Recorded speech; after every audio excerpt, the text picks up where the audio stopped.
Un autre individu a été arrêté par la GRC pour des allégations de terrorisme dans la région de Québec. Bienvenue à Nouveau Info Québec.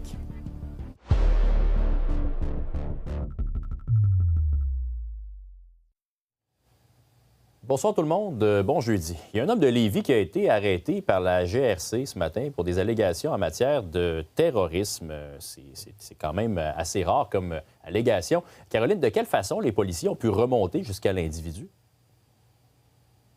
Ça a débuté en mars 2025 à la suite d'une plainte qui a été déposée du côté du Centre de surveillance de sécurité nationale de la GRC. Donc, évidemment, on a étudié là, ce qui se passait, notamment sur les réseaux sociaux, pour remonter jusqu'à Mohamed Ali Ben Chawa, qui est âgé de 40 ans, originaire de Lévis. Et donc, ce matin, il a été arrêté, comme tu le disais, pour des allégations en matière de terrorisme, parce qu'en fait, on lui reproche d'avoir fait la propagande de l'État islamique sur les réseaux sociaux, sur TikTok particulièrement.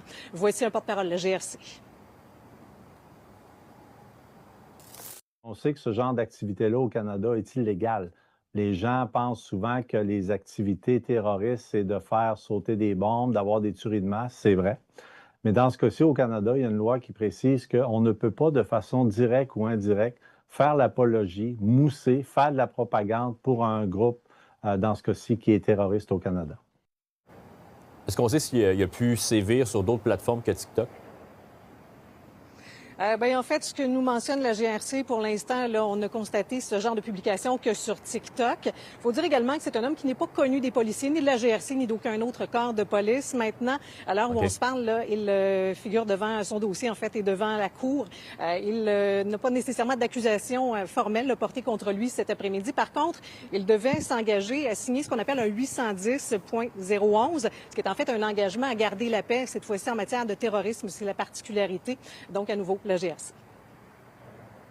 Ce qui est intéressant avec ça, c'est non seulement ça devrait mettre fin à ces activités qui sont illégales, mais en plus, ça va donner des pouvoirs additionnels à nos policiers de pouvoir faire une surveillance encore plus poussée sur l'individu.